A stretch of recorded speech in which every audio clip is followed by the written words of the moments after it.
Welcome to Your College Bound Kid, a podcast for parents, college counselors, students, and anyone who wants a deep dive into the world of college admissions.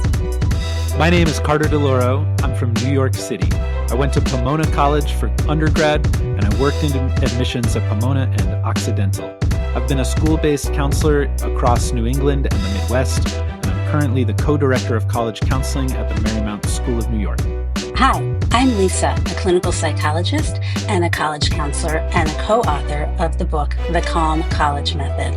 I have one daughter who's graduated from college, one daughter who's about to go to college, and a son who's about to go to high school. I'm Mark Stucker, and I'm the founder and producer. Our mission is to make college knowledge available to all. We care deeply about your kid. We believe college is a match to be made and not a prize to be won. We believe in being genuine and transparent. We are committed to covering a variety of topics, including the tough subjects. Thanks to your generosity, we're committed to providing a minimum of 10 hours of fresh, commercial-free content every month, with episodes every Monday and Thursday. We have a variety of co-hosts because we believe and value diverse perspectives. You're our listening family, and we get great joy every time we meet with you, as we do our best to give you tools so your students can soar and reach their limitless potential. This week in the news, Carter and I discuss a question from a mom from Southeast Pennsylvania. Maria wants to know, why is my college student getting recruitment mail to transfer to a college? Carter and I tackle that. And then we'll have part 2 of Lisa's interview with Suzanne Hanna. And they're talking about helping young women successfully transition to college. And I have to say young women, because last week my daughter said, how many people have reached out to you and said, why did you say girls when they're young women? I'm sure you've heard from multiple podcast listeners, so I'm not making that mistake again. And then part 3, Kevin Newton will discuss going overseas for grad school. What are some of the opportunities that are out there? And that's also part 2 of 3. Friends, I just want to thank you for a lot of encouraging messages. I was in a bit of a funk last week when I recorded the podcast, and I was really uplifted by so many text messages that you all sent to me. They say sticks and stones can break your bones, but whatever it is, words can't hurt. Whatever that saying is, well, words can inspire. Words are powerful, and your words touched me this week. All right, let's transition to my conversation with Carter as we tackle Maria's question about why is my kid in college getting recruitment mail from other colleges to transfer. And now it's time for a question from one of our listeners.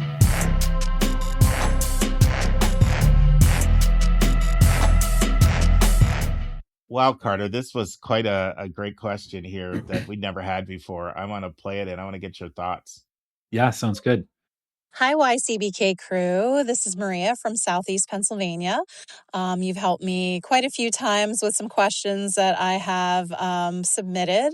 This time it's more of a comment or something I wanted to share as opposed to asking a question.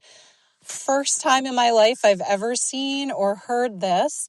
But my son, who is now a second semester, first year student, received an email from a college that he applied to and ultimately opted not to attend, actively trying to recruit him as a transfer student. Basically, the language in the email was, hey, if you're unhappy with your current choice, you really stood out to us as someone that we'd like to have at our college on our campus. Here's some information on how to transfer, and please reach out to me if you have any questions. And it just seemed really wild to me that he would receive an email like that. I won't name names. If you're curious to hear what school, I can certainly provide you with that information. But anyway, I wanted to kind of bring this up as potentially a topic. If this has come up before, if you have seen this, and what colleges are willing to do to bring students onto their campus. So anyway, thank you so much, everyone, for everything that you do. And I wish you continued success with your podcast. Take it where you want to go, my friend. All right. Well, this is an interesting trend, I would say. I think to give a little bit of background here, the association that we had in the field of college admissions, we have NACAC, the National Association for College Admissions Counseling, had a, what did it stand for? The SPGP, Statement of Principles and Good Practices, something Yeah, like that. that's it. A code of ethics, basically. And in 2019, the first Trump administration essentially demanded that NACAC change that because it was seen as basically collusion among competitors, could be thought of as price fixing or admission offer fixing or what have you. And the government at the time wanted to encourage more competition amongst colleges for students, thinking that doing so would empower students and families, through the free market to have better options and choices. What we ended up with then was a different set of rules that means where before there were significant limits on transfer recruitment, from NACAC member institutions. Now there's no such thing. And I think that this is related to what we see with post May 1 recruitment of high school seniors. Also, I definitely have seniors who get emails after May 1st when they should have already deposited saying, hey, it's not too late, we're still thinking about you, et cetera, et cetera. And so it certainly does allow colleges more leeway in their own recruitment to try to put heads in beds and to work on their tuition revenue and all of that. But it does mean that students and families are being inundated with communications that pre-COVID did not exist. And so I would say to Maria, your son is sort of experiencing the fallout from those decisions. And at this point, colleges are able to recruit students to try to transfer. I hear from former students of mine that are in college that are in a similar situation, getting emails like that. And I would say, fundamentally, if your son's happy where he's at, ignore them, unsubscribe, or just delete them, whatever it is, and know that that's a college that's just trying to recruit for their transfer pool. And if your son, I would say, was thinking about transferring anyway, then maybe that would be something to consider. But I really hope that this kind of recruitment is not putting the idea of transferring in students' heads when it wasn't there already. That, like, I think fundamentally that continuity and stability in the college experience for students is great, assuming that everything is lining up the way that they wanted it to anyway. I tell all of my students, we're not heading into this process assuming you're going to transfer. It's an option, but we want to try to get it right on the first swing. And so I would encourage students and parents not to be swayed by these kinds of communications from colleges, but just know that that's probably a new part of the landscape moving forward for the foreseeable future. I love how you framed it, and I'm really glad you went back and covered the change. I can't believe it was 2019 because we talked about that in the podcast. It feels like doesn't feel like it was yesterday, but it feels like it was, in my mind, it feels like, oh, it's about 4 years ago, but you're right. It's now like 7 years that changed. Yeah. So one thing, gives me a good opportunity to talk about something I've kind of wanted to talk about a little more on the podcast than I have. So one of the conversations that I often have with admission officers, completely off the record, never on the podcast. I literally had a conversation like that 2 days ago, and I have another conversation I'm scheduled to have at 12 today. I think people would be surprised at how some pretty selective colleges are afraid of, this is a term that colleges use all the time. They call it making your class. That's a very common term, making your class. And basically that means hitting your enrollment goals. Mm-hmm. And that includes hitting your net tuition revenue goals for each student, right? The budget is all dependent on that, right? Like, yeah, I mean, even a school like Princeton that's got more endowment per student than anybody else really, endowment covers something like 40% of the operating budget. So like tuition is going to be the number one source of providing your funding. Sure, you have other sources, you have endowment, you have fundraising, but tuition is going to be your biggest source of funding your whole entire operating budget, which is salaries, benefits, staff, administration, faculty. You might have taken out a $50 million loan to have build a new student center or redo your dorms, and then not to mention all the, your water, electric bill, all that stuff. And while schools are nonprofits, colleges are nonprofits, and they're founded with a mission, the mindset is going to be that we can't accomplish our mission if we don't have the resources to do it.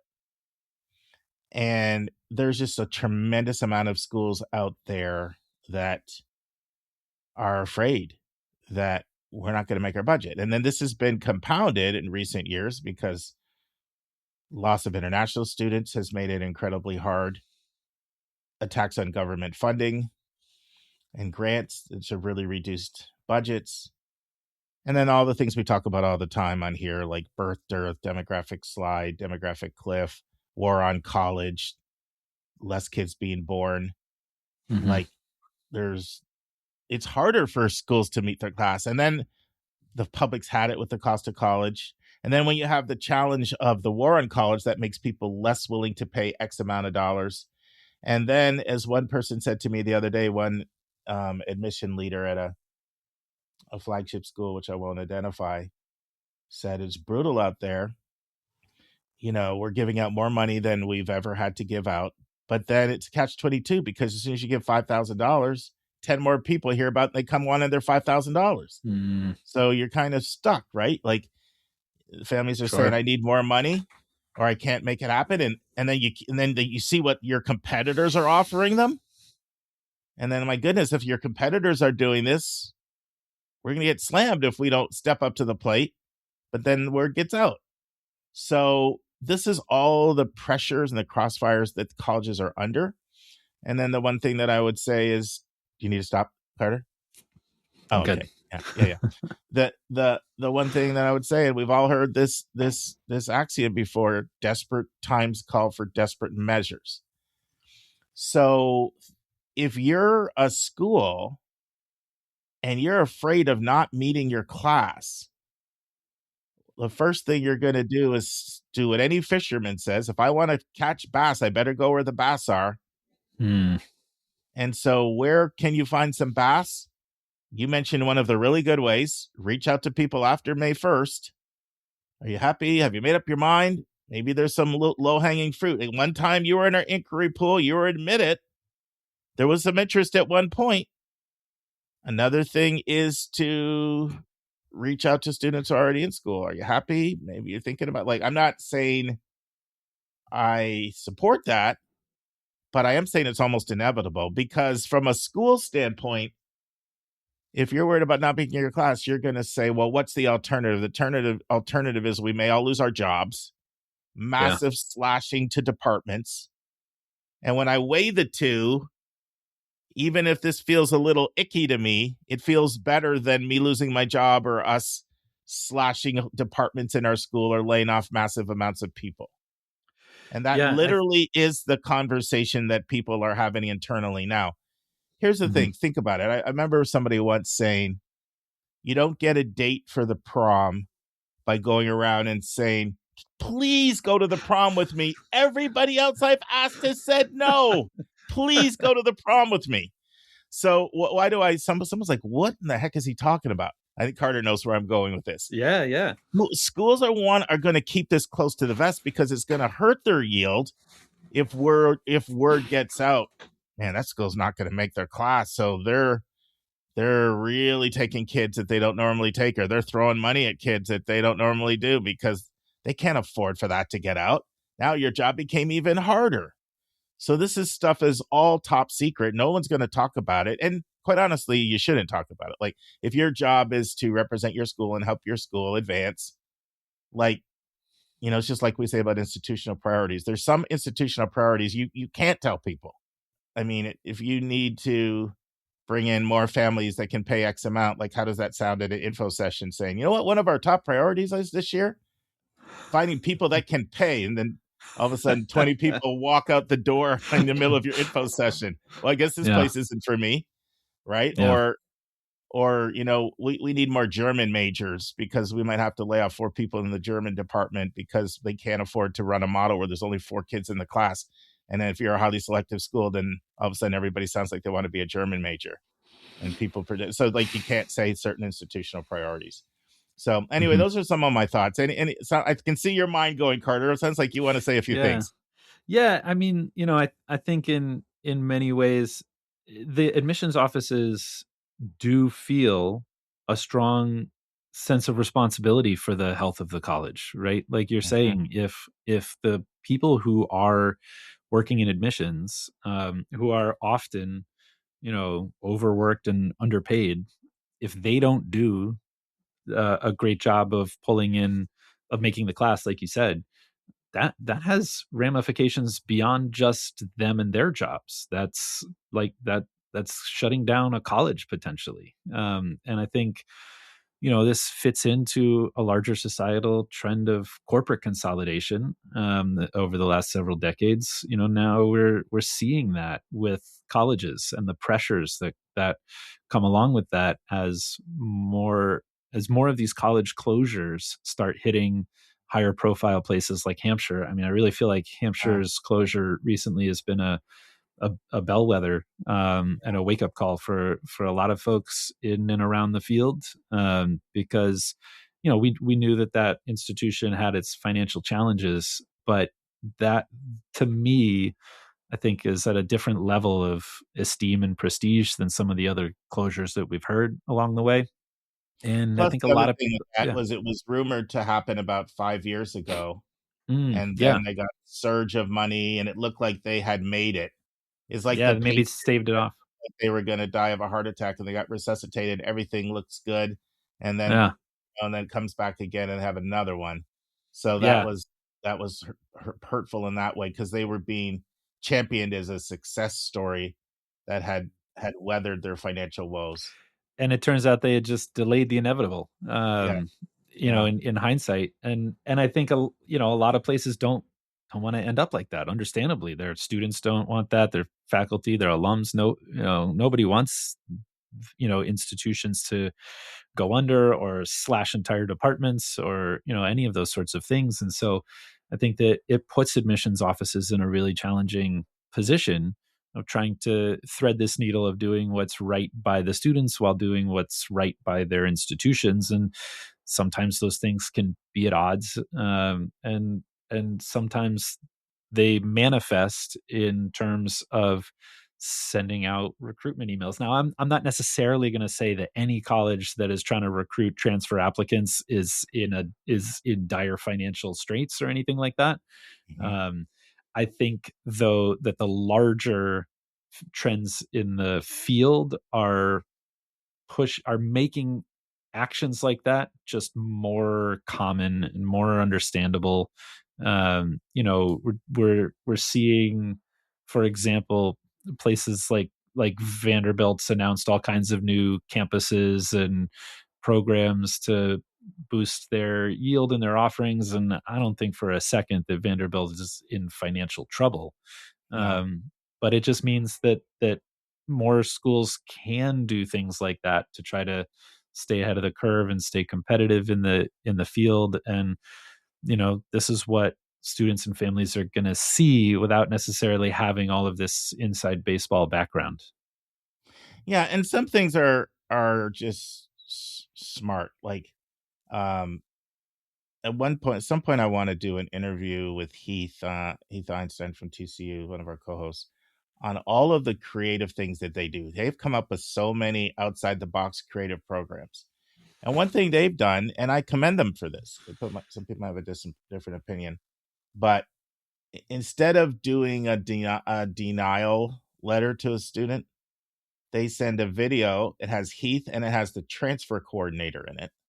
Mm, And it says, I don't want you to think of this as deny. This may mean not now. This might be a place for you, not maybe now, but later. Now, one thing I like about that is it takes so much of the edge off of the sting away.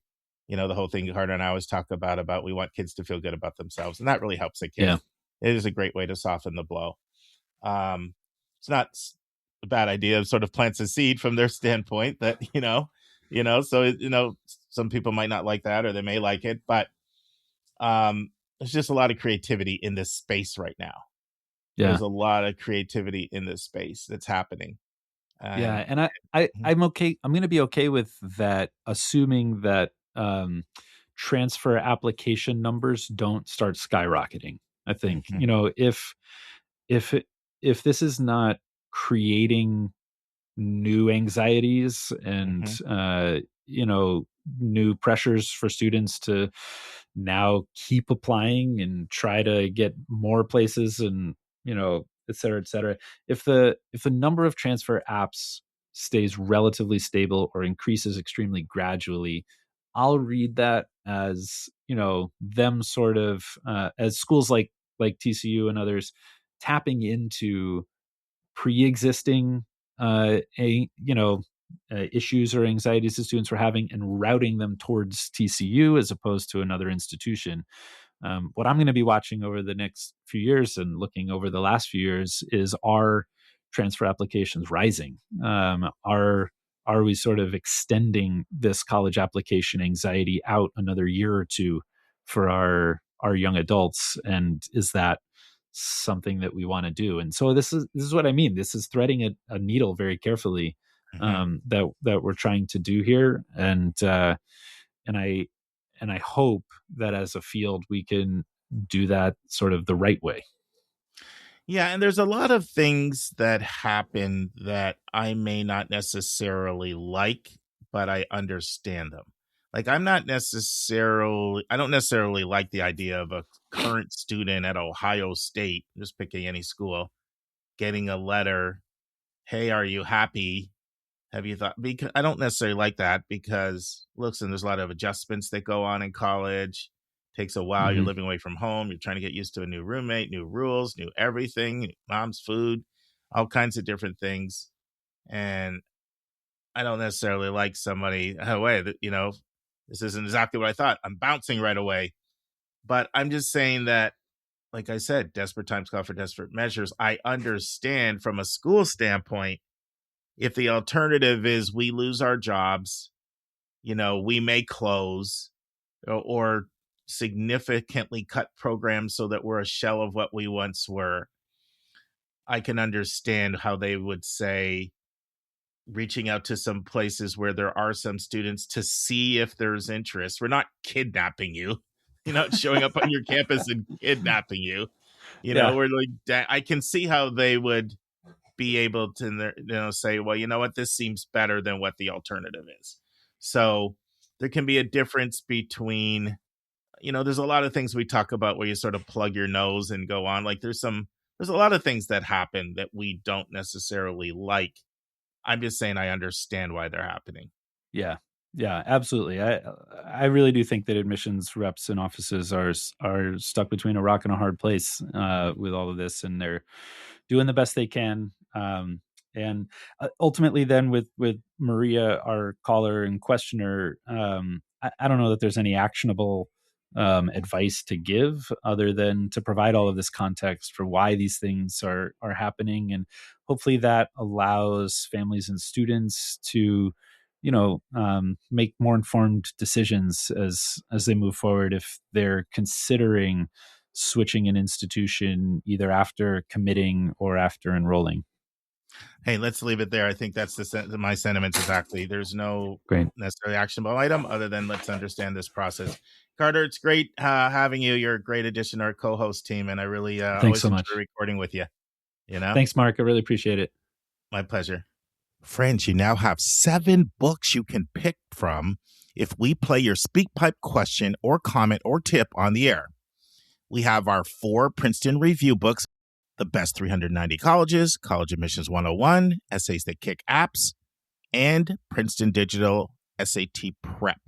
Our 3 new editions are The Calm College Method by Lisa Ruff and Linda Depker, paperback or Kindle, Peter Pitt's Small College Magic Kindle version, and College Unmazed has a book, Your Guide to Design and Document Your Home School by Holly Ramsey and Michelle Everett, paperback edition. Our authors have generously agreed to cover the shipping and handling. Just send your name and full address, the book that you want, and the episode number where we aired your SpeakPipe question or tip. Please send that to yourcollegeboundkid@gmail.com, and we'll forward your request to the authors. Okay, friends, let's transition to Lisa's interview with Suzanne Hanna, part 2 of 3. And now this week's interview with a special guest.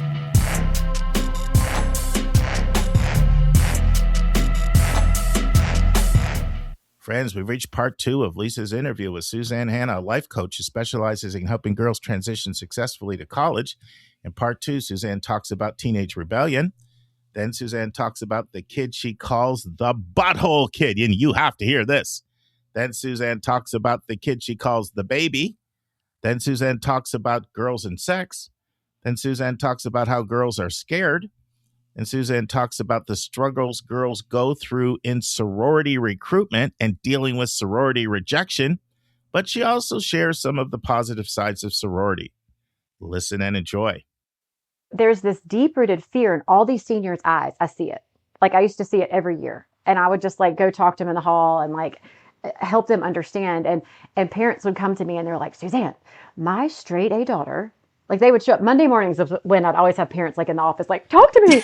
And they're like, my straight A daughter, she just snuck out and she came home and she'd been drinking. And what is happening? And I'm like, that's normal. And they're like, what's happening? She used to be perfect. And I'm like, don't call her that, number one. But she's normal and she's scared and she's rebelling. And so like I have these like personas that I say seniors have. And one of the personas is like the rebel, where you have the kid that never has done anything wrong and suddenly they come home with like a piercing and you're like, oh, okay. Or tattoos. And I'm like, but that's what happens. And it's very upsetting to parents because rebellious teenage behavior can be incredibly dangerous. And so as a parent, it's so hard to see this happen with a kid that you've never really had to worry about in that regard. And then we have the kid that I call the butthole. Like you can have like the kid that's like, I have one of those. my son was, I don't know, I think he was the king butthole. But like but they're just become these just nasty humans. They're grumpy, they're snarky, they're snappy. You can't say anything to them without them, just unleashing the beast. And it makes living in the house uncomfortable. You walk on eggshells. It almost takes you back to like the 7th grade year where you're just like, who is this alien I'm living with? It's very reminiscent of middle school to me. And then I have one of the other ones is called the baby, because some kids like regress and follow the moms around like little puppies. And like, instead of going out, they want to lay on the couch and like rub my hair. I love you. And the moms are like looking at me like, Suzanne, why will she not leave me alone? And I'm like, she's being the baby. It happens. Like, and the thing about these different like personalities they can take on is they can go through all of them in like a 5-minute period. Right. Like and you're just like, who is this person? But parenting that kind of high emotional state is so difficult because we as parents meet our kids where they are emotionally. And so just, learning to respond to them rather than reacting and regulating ourselves before we respond, which is so hard. But I think kids at this age need parenting more than ever. And I think the parenting role between high school and college and through the college years is so essential because they're dealing with true adult situations. Because as soon as they get to college and they go to that first party and there's all kinds of drugs, drinking, I don't care where you are. I don't care if you're at some little small religious school. Have you been to their parking lots and right off their campuses, right? Like they try to stop it. Good luck stopping any teenager from doing anything, right? And so it's happening everywhere, and people are having sex. And girls that have never had sex before, will end up with like multiple partners. And sometimes it's your roommate. And you're like, what are you doing? Like in our roommate app, we talked about this and you said you didn't do this and now you're doing this. And so they get slammed in the face with some really terrifying things out of the gate. They do. And they need support through that. And they need, instead of like instant judgment of, oh, I can't believe she did that.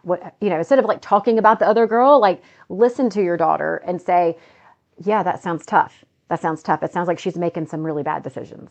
And so I think when we bring it back to making decisions and, regulating ourselves before we say anything and listening and letting them get it out.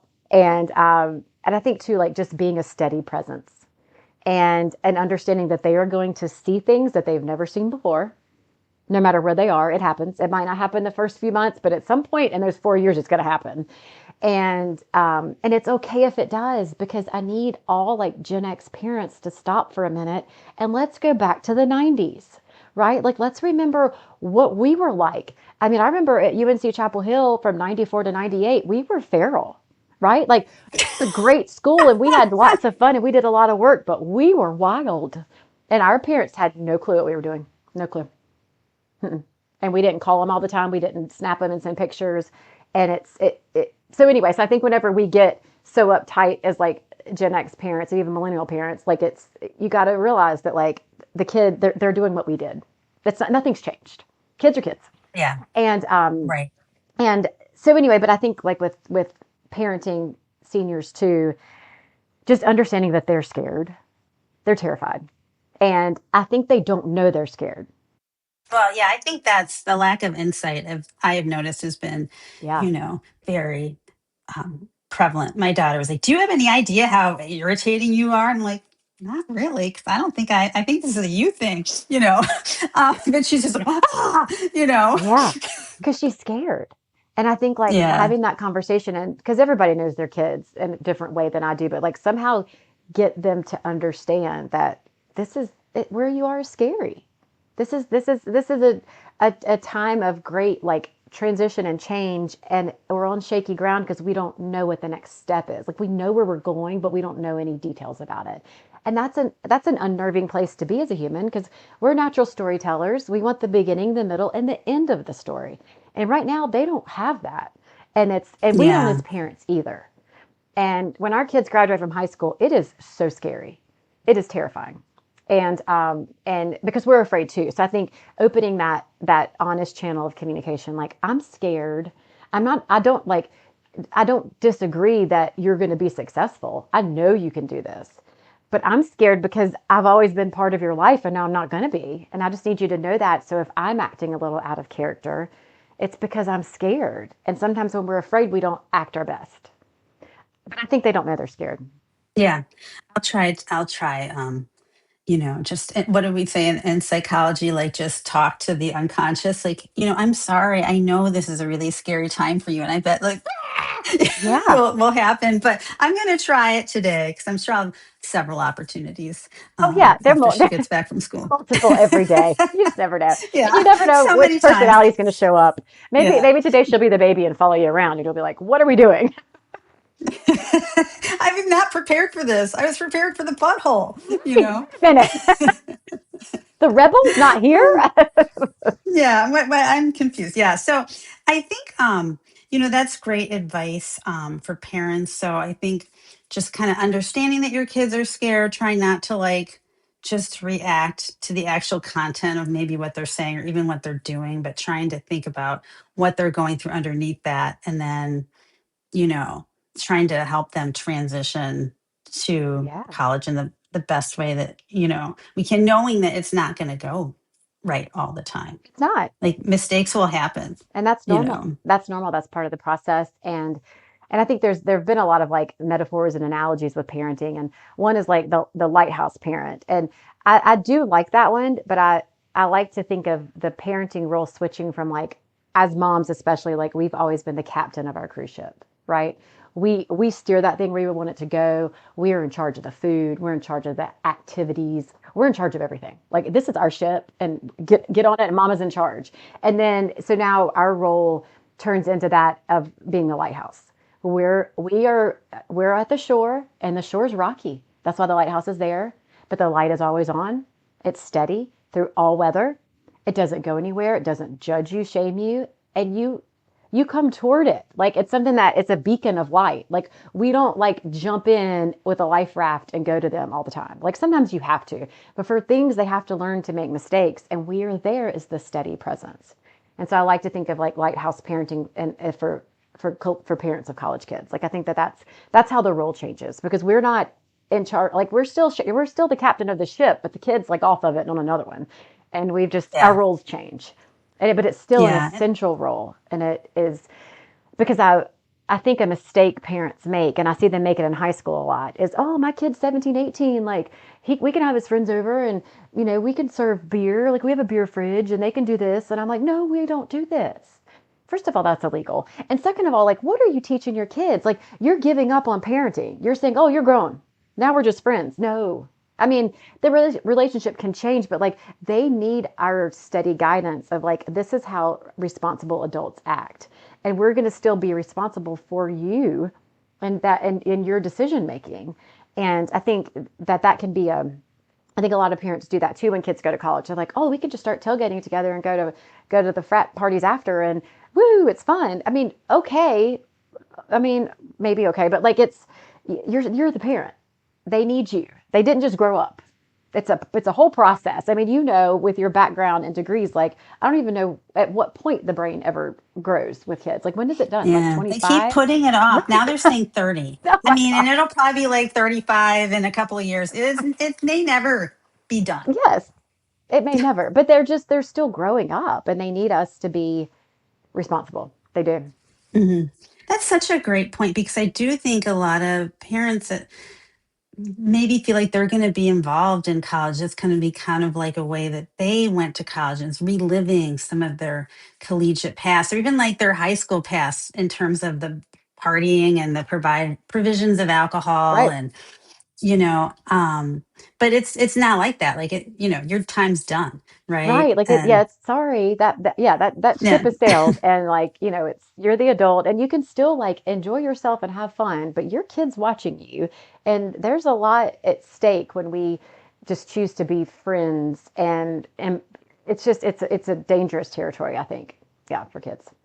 Yeah, I know when my oldest went to college, and obviously she's the first one, so she always has the hardest time with her parents with everything. But like, it took me a while to learn that she'll ask me when she needs help. I can be absolutely 100% confident that when she needs help, she'll come to me. Otherwise, I'm just going to stay in my lane and not get involved. Yeah. Um, and that took a while to figure out. But I think, just knowing that your kids, like, if they need something, you'll definitely know about You're it. the If lighthouse. they get in over their heads, yeah, they'll start heading towards the shore. They will. So They I know the love light's that there, and metaphor. it's a strong light, and it Hmm. never goes out. It's always there. Hmm. Yeah. Yeah, I just think like, it's really hard for girls, and I just want to circle back to the friends thing, because I don't know if we talked about that quite enough. Because it sounds like what you're saying is that, and I see this with my daughter, and like, there's an Instagram page where kids, like prospective students, like put all these pictures on of themselves, and then I suppose other people are looking at them. Yep. And then my college daughter, who's in a sorority, she's like, there are sorority girls at that school, and they have a spreadsheet, and they're looking at them, She's you right. know Yeah. and so, Yeah. I see all this. I'm alarmed. But like, so the idea is that you have to be in this huge friend group, that you're going to meet all these people that are just like you, and that like, teens want to be the same. Like, that's how they are Yes. reassured, right? But then it doesn't work. And it's so boring. High school Yeah. girls, it's so boring to be around people just like you. Like the same conversations, the same everything. Like there's so much more to life. And the people that become your favorite people from college it's like the quirky lab partner you have in chem lab. That's like from a whole like different part of the country, different everything. That's just not like anybody you've ever hung out with before. Those are the people you remember. And those are the people that help you learn more about yourselves. And I think that girls need to just open their hearts to that, and to know that, like, the the people in the dining hall are the nicest people on the planet, and they talk to kids and interact, and those interactions every day count as human interaction. Like, these are the people you reach out to and talk to that care, and it's not just the people that are like cookie cutter versions of you. And social media feeds that beast, because there's no like even there's no style diversity. Like, you can't even like have like everybody just looks the same. And it's, but like you said, it's like a teenage need to like be in like a tribe and a group, but it's also immature.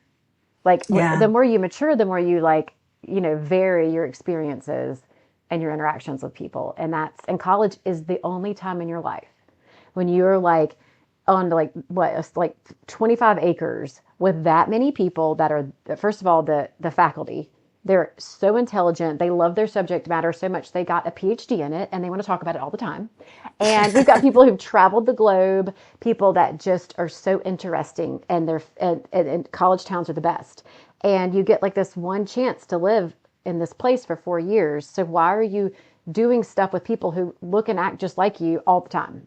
It kind of defeats the purpose. I'm like, why don't you just stay in your hometown? Because you're with the same people. And, I really like to encourage girls to like, meet new people and go try new food, go do things that you've never done before that are interesting. Like, go hear a speaker. Like, if you like, so many kids are incredibly academic and intelligent and curious about the world, and college campuses offer something like every day in that regard. And it's just all these I don't know, just opportunities that are there that I think so many kids just miss out on because they're so obsessed with being Greek, or and then that's all they do. And I'm like, be Greek, but also do these things. Right. Well, and that brings up something I definitely wanted to spend a lot of time on, which is sororities. Yeah, that's a big topic of conversation at my house right now. Oh, yes. It's like, should you join a sorority? And my older daughter is kind of explaining like what the rush process is like, and my middle daughter and I are both like, oh, I know. that does not sound fun. I went to the University of Chicago. I think there were like three very small sororities. It just wasn't a thing that people did. So I have no like lived experience with that. So yeah, sororities. What do you see about sororities that girls struggle with? And I imagine there's more than one thing. Yes. Oh, goodness. Recruitment is brutal. Recruitment is a it is an ever growing beast that just is it first of all, it's fascinating because of the whole Bama Rush thing and how that went wild on TikTok, and then the documentary. And it's fascinating. It's like the whole dance moms thing. Like, you kind of just get into that. But so I think it's been commercialized to the point that girls see that and they're like, I want to be part of this. I want to be part of this because we want to be part of a group. That's our, greatest human need, is to belong and be part of something. And so recruitment is brutal for girls because it starts way early. Girls, I mean, I follow on Instagram a lot of Rush consultants and people who like say they know about sororities just to keep myself in the loop, because I'm, that's not my world. So I have to like learn about it from other people. And I saw a reel the other day about, yes, so if you've already gotten a DM from a sorority member, that means that you're on their list. And I'm like, these girls they haven't even graduated from high school yet, but they've already got this pressure. And so now they're looking at other girls like, have you gotten a DM? I haven't. And it's just all through social media. So here starts like this long black train of recruitment, is what I call it. And it goes fast and it pushes people off, and it doesn't care where they go because it is a machine. And recruitment is brutal because there's so much prep work and there's so much like lore around it and pressure, and girls and their parents get prepared. They buy the clothes, they do the resume, they do the video, they get involved and put their hearts and souls into this. And when as adults do we like line up in front of a house, right? And like an outfit they told you to wear, or a type of outfit they give, like you know what I'm saying? And so you go into this house and you have to have these like really quick conversations with people, and you have to try to look around and figure out if you belong here, who your people are. Everybody's uncomfortable. It's hot, like you're miserable. And then you go to like 8 more houses that day. And it's incredibly public that you're out there doing this. Everybody knows who's rushing and who's not. So it's public that you're out there. After the first round, at some schools, hundreds of girls get cut. Hundreds. Like, At some schools, I know don't even get a chance to go to round two. Like some of them don't even get a chance to go to a house after the videos round. And it's just over for them. And so they've just landed on this new campus, and then they have like major gut punch. Yeah, how that must really be very hard for a Oh, new student to feel so rejected. it's And then like, devastating. welcome to campus, you know? Welcome, let's go to class on Monday. But yeah, it's Right. devastating. And the messages I get from moms who are just broken for their girls when this happens just kill me. Like I don't love August and September and even January because it happens again in January because it just breaks my heart. And I realized too that's like a big chasm of zero support for girls because I started asking them like who supports these kids because they've been rejected and it just happens because if you have like this many thousands of girls rush for this many hundreds of positions, of course, or bids, of course they're going to get cut. Like it's just the numbers game, but that doesn't help when you're the one that got cut. And I made a post sorority recruitment guide to help girls just so I could have something to say here. Go to this website. I made this for you guys. And so a lot of people purchase that. It's inexpensive, but I had to make something to like coach these girls through this because there's nothing. The campuses have too many kids and there's not enough, resources. So these girls just get dropped. So it's heartbreaking to me. It's heartbreaking. But in the same vein, a lot of girls get in great places that they, or get in, great fits for them, love it, have the best experience, get these great leadership roles, have these robust resumes from all their leadership roles in their sororities. Because you're running a chapter with 500 girls and like they're doing like very important things and organization. And like, if you think of like all facets of business, they're doing that in these sororities and they're incredibly successful with it. And so, and those that are successful, it's a very public success, right? Like they're all with the social media. So it's like this double-edged sword. It's a gut punch for some and it's just the greatest thing ever for others. And then there's just all these people in the middle. It's incredibly confusing and gross. Yeah. Yeah. No, I mean, I'm having a hard time getting my brain around it. My oldest was in a sorority, but she's very outgoing and kind of like a tough as nails person. And she said she liked it for the first year because she was a baby and everyone, like, took care of her and helped her. But then when it came to like actually doing stuff, and most importantly for her, taking orders from people who are her age, it just that was not a pleasant thing. Um, so it started out well, but didn't end well. But like I just think it's like, what do you think about like Greek rank and all of these like ways Oh, that people talk about this is a top house or this is a mid-level sorority, or well, talk to us and they about don't that? even say top house. They say touse. And the bottom house is a bouse. And I remember when I first like heard girls say that, I was like, can you please come up with better words? Like you are so intelligent and you're saying the word touse and you want me to take you seriously. So, but yes, there are these ranking systems. I don't know who does it. I don't know how it's calibrated. If there's anything, I don't even know how it's done. But girls go in with these preconceived notions of this is a top house, this is a mid, and this is the bottom. And if you get a bid from a bottom one, like you have this stigma attached to you that you're in a bottom house. And I know a lot of girls in houses at all the levels, and they say it's stupid, but then also they're part of it. It's like one big fat contradiction, the whole thing. It's really, and it's hard like as adults to navigate it.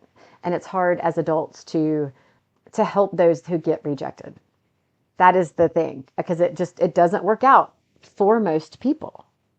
Like most people are not going to get what they want. Yeah, that's really interesting. And that's just based on numbers. That's not even like Hmm. that's just the numbers. Yeah. Hmm. It's a big challenge. Yeah.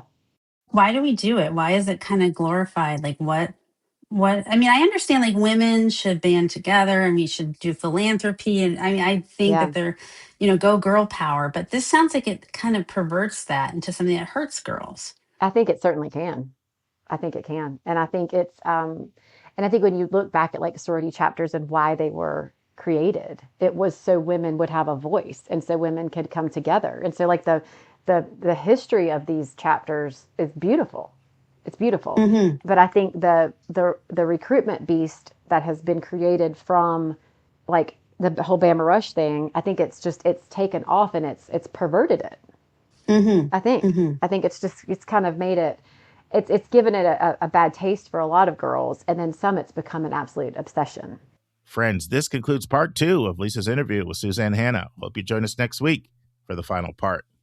Okay, friends, let's transition to Kevin Newton as we continue our conversation about going overseas for grad school. And now it's time for our college spotlight of the week.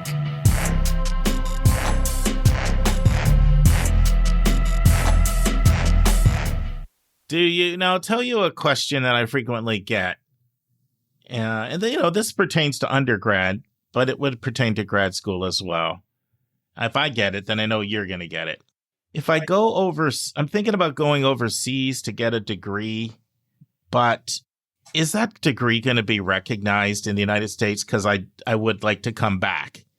So if I'm getting that question, I know, because I try to stay in my own lane, but people just ask me anyway. It's a great question. Yeah. I'm sure you get it a lot, Kev. Like, can you unpack that? Like, does it vary depending on where you go to school? Does it vary depending on what your major is? Does it vary depending on if you're good at networking? Like, can you talk a little bit about like how you answer that question? So the answer is a starred yes. So of course there's a qualification here. The biggest qualification is if you're looking to do something with the federal government. So I speak of this with some experience. I learned Arabic in college, a fair chunk of Persian/Farsi in grad school, and had a degree in Islamic law. Let's face it, it wasn't the Postal Service that was sending me emails. If you're going to work for the government, you need to have, and you have a degree that is not accredited by one of the American accrediting agencies, you do have to pay a nominal fee for some outside agency. And there you can just Google or Bing or whatever to find these. It's around $200 or $300 to say this degree is equivalent to this. Mm-hmm. It's absolute bureaucracy. It is a rubber stamp, but you do it once. The only times I've ever seen that is for government work. For anything in a nonprofit or for private business or anything like that, it's typically pretty embraced. And, again, a bit of it does get easier. No one is questioning an Oxford or a Cambridge degree. They might be questioning, say a degree from the Stockholm School of Economics because they've never heard of the Stockholm School of Economics. It's quite a good university. It's just one they're not as familiar with. So the kind of backstop to that is, and this is a conversation, we routinely have with students and their families, is what are you trying to get out of this and kind of what's your game plan? Because, I, much to my wife's chagrin, if I could disappear off and just be a student for the rest of my life, sold, I'm there tomorrow. And we'll hopefully have better than a 2.92 GPA this time around. Apparently, when you do the assigned readings, it helps you. Who knew? As a history major. But, it is that sort of thing that you got to begin to some degree with the end in mind. If you want, I think I'm hesitant to speak on this, but if you want something like law school, where it's so dependent on your GPA, here in the U.S., maybe you don't go to some place that's going to tank your GPA. If you're looking at, graduate school overseas and you're looking at it to gain a very specific professional qualification. So let's say and this is one of those times where I'm just like, maybe this isn't the option for you. If you're coming at it and you were an English or a history major and you decided that your job or that your passion is teaching, K through 12, whether it's whichever licensure, elementary or secondary you want to take, you want to work in public schools, you've got to get that teaching certificate. You're not getting that overseas. I mean, you probably could. I've never seen anyone do it. I've never advised anyone to do it because you have to meet very specific criteria. And let's face it, teaching in an American classroom is different than teaching in a French classroom. So that is something to kind of have on your radar if that's something you're thinking of doing. But in terms of recognition, it is also, where do you want to end up? Do you want to take advantage of that and build your network overseas and then come back? Or are you looking for someplace that's just going to impress people from the drops? Like, St. Andrews, an LSE, someplace like that. On the continent, a Bocconi, or an Estade, someplace where people are just going to be like, holy cow, you went there. So I think it's one of those things you really have to begin with the end in mind. Yeah, because I could see concern about this. Now, the reason why I say that is, I'm sure it's been really hard for a lot of recent college grads landing jobs lately. It's been tough. And, one of the things that I'm emphasizing more than ever with my students is networking. Networking. And of course, something like LinkedIn is a great source for that. And that's an international source. But I could see someone thinking, well, how do I tap into the U.S. employer network if I've bypassed it? Right. Like, especially the concern is, just make up a state. If I'm in Illinois, they're going to know like the Illinois schools. Do they know these schools over there? And if they don't, do they question them? Now, there's another side, which is you can stand out as being different and distinctive. Some people might really appreciate that cultural lens you bring, that global perspective. Seems to me like that would really vary individually in the mindset of the person. And that also depends, right? If you're looking at going to maybe a bigger company where they've had a range of different people, they may be used to having had kids that have come from overseas, as opposed to maybe a mom and pop smaller operation where, hey, we've never had anything like that. We know that we can go to UIUC or UIC or DePaul or whatever, Wisconsin, Michigan State, Iowa, local schools in the area, Purdue, and we kind of know Minnesota. Those are like kind of household names in our world because we've got plenty of alum in the company that came from those places. So Northwestern, I kind of forget them. Sorry. Yeah, don't leave anyone out of the Big Ten there. That's not what I was doing there. they're having a good run right now. But I think there are pros and cons with everything. And the one thing that, I would really stress is, and I advise my students to do this, is take a look at the alumni groups wherever you're wanting to end up. So I mentioned earlier that I went to SOAS, and it's definitely one of those, if you know kind of places. And the reason I know that is, if you know, you say SOAS. If you don't know, you say University of London. And I'm definitely alluding to, the fact that my dad's office when I was in grad school was covered in University of London stuff and not SOAS stuff. But the American Friends of SOAS is an alumni group, just being very specific here, that's incredibly active. And I think that, it's an opportunity to really reach out and talk to people who have, because you're not the first person who's done this, whether it's for undergraduate or graduate school. You're not the first person who's gone overseas, with some exceptions, assuming that trade and sanctions and everything else somehow ameliorates. If somebody were to find themselves at Kim Il-sung University, I dare say they might be the first person to have went to Kim Il-sung University and tried to return to the United States. So I cannot Is this something promise that you would encourage someone to put it right in their cover letter? Like, here's why I went over there and here's what I feel like gained. And, as a way of distinguishing themselves. I think it's definitely something that, I've never had it be a negative. I've never encountered anyone who's had it be a negative. I know that I'm incredibly biased in that regard, but And, again, my own narrow experience in kind of the international relations world, living in DC after grad school, there are times that I would have loved to have had that Georgetown or that SICE network. But, you found that you were turning heads.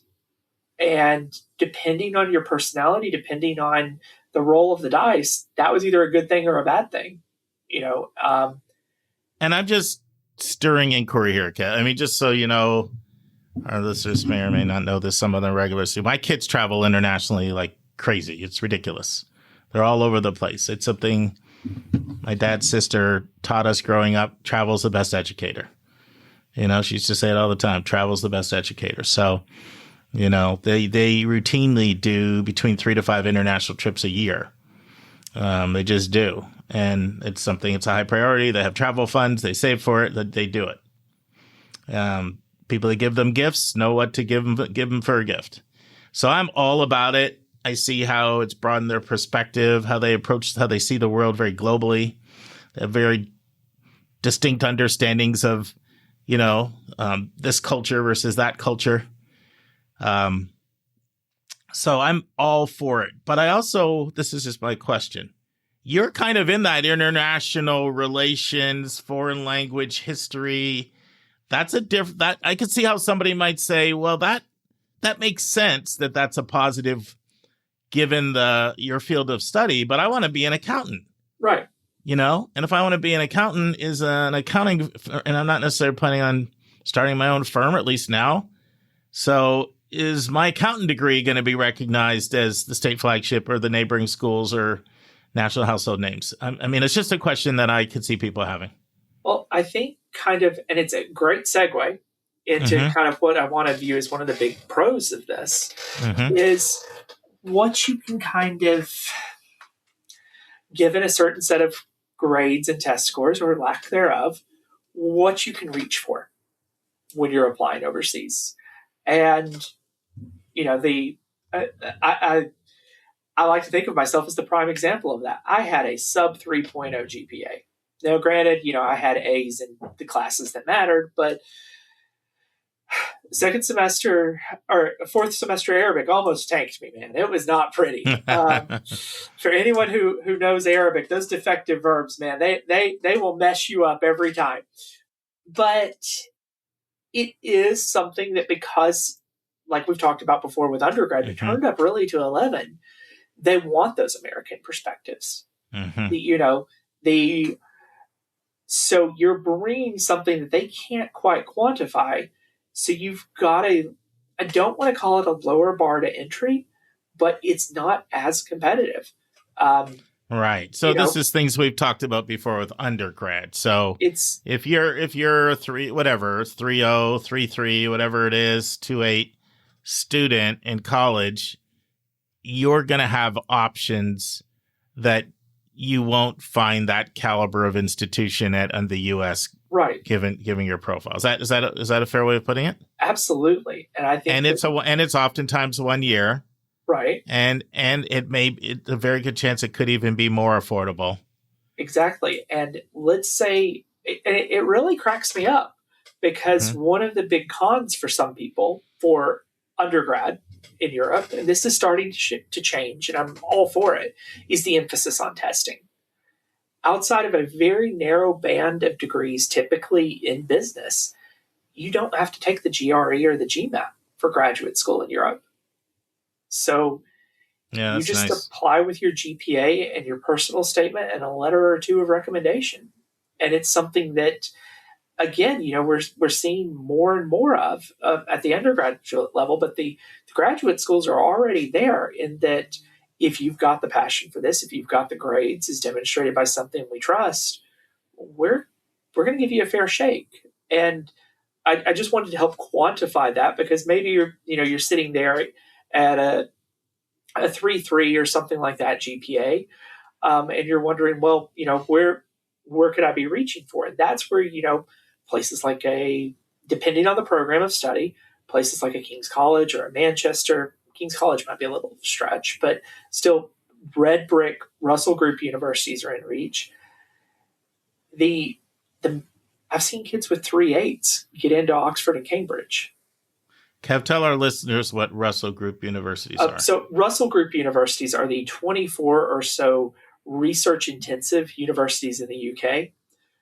They're named for the old Hotel Russell at Russell Square, which is also where SOAS is. So that's why I walked by it every day, and it was an aspirational place to stay because it was the really nice hotel while I was living on £1.50 pizzas as a poor grad student.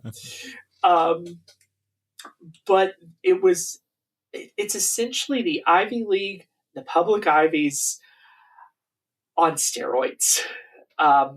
Not every great British university is in them. For example, St. Andrews is not a member of the Russell Group. But the larger, especially for STEM subjects, that tends to be where the research funding goes. It's not always the case, but those are the ones that I don't think that it's a proper comparison to say that they're the Ivy League of the UK. I think that, you could, in my world, there is no such thing, because you start talking about the golden triangle of Oxford, Cambridge, Imperial, LSE, King's, and UCL. You've left Durham out. You've left Edinburgh out. You've left St. Andrews out. You've left any number of universities out. Well, it's the same thing over here, right? Like, people think Ivy League is tantamount to saying the best schools, and it's not only it's a football conference. Like, but not only that, sometimes people are shocked. Sometimes people are shocked when I mention several schools that are harder to get into than certain Ivy League schools. And I'm like, really? You want to get a William and Mary alum going, ask them why they're not in the Ivy League. I mean, it'll be going for a while. And I dare say the same is probably true for Rutgers alums too. Another university founded before the revolution. Well, Colgate was actually... There was a big debate whether to include Colgate or Brown as the 8th school. So that's interesting. So they're a little salty, that they weren't in the Ivy League. But anyway, enough of them. They get enough publicity. So here's a question I have for you. You have talked a lot about Europe. Are there, continents or countries or schools? I don't know if it's continents, countries, or schools where you're less bullish on doing a master's in? It's a great question. So I think it depends on every student. And, this is one of those times that you have people fixate on the price of things. And sometimes a low price for tuition can be a very expensive teacher. Because we talked earlier about what is my degree kind of worth, for lack of a better term. I think the best example of this I could give is the Chinese government is giving amazing discounts on tuition right now for foreign students at the master's degree level. Very attractive scholarships. If you're looking at not working in China or not working with a company with ties to China, I'm not sure that's the best fit. Which is ironic, because if you're looking at anything to do with East Asia, suddenly that looks a lot better than some very famous European universities. So it does matter. And Kevin, I don't mean to reduce education to being strictly transactional, right? Like, right. You go to college and get a job, like there's tremendous value for you being shaped as a human being and, having your perspective broadened. But that's also a little bit of a luxury for people at a certain SES, socioeconomic status class, that they can think that way. Right. For most people, there does need to be some connection to earning a livelihood, or at least there is going to be in their mind. So, but I don't mean to make it sound like education is simply transactional. Friends, this concludes part 2 of 3 of my interview with Kevin Newton. Hope you join us next week for the final part. Friends, on Monday's episode, I think you're really going to like hearing from Andy Strickler. Andy is back. And I'll be totally honest with you. I'm recording this on Wednesday, and Andy and I are recording our segment tomorrow on Thursday. But I know Andy never disappoints. And if you want some truth serum, I don't know any admission officer that's as bold and blunt in a public forum as Andy is. especially a chief enrollment officer. And they're going to be talking about what's going on out there. You heard my conversation with Carter today. I've alluded to multiple conversations I've had about this being the toughest year ever. That's what you're hearing over and over from people that have been in the profession for decades. So we're going to talk about that as well as a range of other topics. And so that'll be the first part of Monday's episode. And then for the second part, Jed Apper is back. Now, Jed completed the interview on self-prep versus group prep versus one-on-one and hybrid models. So now we're just talking about trends with the SAT and ACT and taking questions that you sent in specifically for Jed about the ACT and SAT. Friends, one of the things I'm doing right now, in fact, I have 2 meetings coming up tomorrow, is I'm helping students make decisions. And you say, what happened to May 1st? Well, as one senior admission officer said to me, May 1st is over. I mean, sure, there's still technically a May 1st, but pretty much every college is open to giving students a little bit more time to make a tough decision. And so there's still some students that haven't made the decision yet. And I get how this is a momentous decision in students' lives, arguably the biggest decision an 18-year-old has made. But one thing I like to consistently say to students, you have 2 great options. It's ultimately up to you to pick whatever school you choose and make it work. And it reminds me of this quote, and I don't know who penned it, or I give them attribution, but it simply says this: you are responsible for your own happiness. If you expect others to make you happy, you will always be disappointed. And remember, friends, it's not where you go. It's not where you go. It's not where you go, but it's what you do when you get there. It's what you do when you get out of there. That's what will determine your career success. But also the right mentality and the right decisions will help determine your happiness while you're in college. See you on Monday, friends. And that's our show. Big thank you to you, our listeners, for tuning in this week. If you find this podcast helpful, please follow us and you will get every single episode as soon as they are released. If you want to support our podcast, you can click the share button and send it to your friends and acquaintances. You can say positive things about your college-bound kid on your social media feed. And you can help us stay commercial-free and pay our staff by donating on the yourcollegeboundkid.website. You can write a review for us on Apple or Spotify. And if you have a question or a recommendation, just go to speakpipe.com/YCBK, hit the orange button, and speak. We will do our best to get your question in your own voice on an upcoming episode. I am the producer of the podcast, and I live in Metro Atlanta. We have a fantastic team that has over 200 years of admissions and counseling experience. Shout out to our co-hosts, Dr. Lisa Ruff in North Carolina, Susan Tree in Pennsylvania, Vince Garcia in California, Julia Esquivel in Massachusetts, Linda Depker in Missouri, Andy Strickler, the Chief Enrollment Officer at Connecticut College, New London, Connecticut, Hillary Dickman, an Admission Officer at Colorado College in Colorado Springs, and our International Admissions Expert, Kevin Newton in Dallas, Texas. Our sensational sound engineer is Nemanja Motvich. Our amazing music is from Victor Allen Weeks. Marketing designs from Kimberly Bloss. Our reliable webmaster is Stylionis Dimitru. Website updates are done by Joyce Stucker. Our image editor is Vlad Honchar.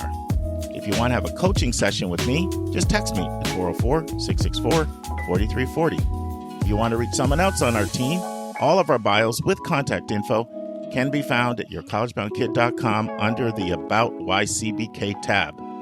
If you want to get our free monthly YCBK newsletter, YCBK Plus, it is also under the About YCBK tab. If you want to see our recommended books and websites, they are on our website under the Resources tab. While you're on our website, check out our hundreds of interviews in their entirety. Check out our college spotlights, our blog, and our upcoming events. We think of you as our listening family, and we look forward to meeting with you every single Monday and every single Thursday.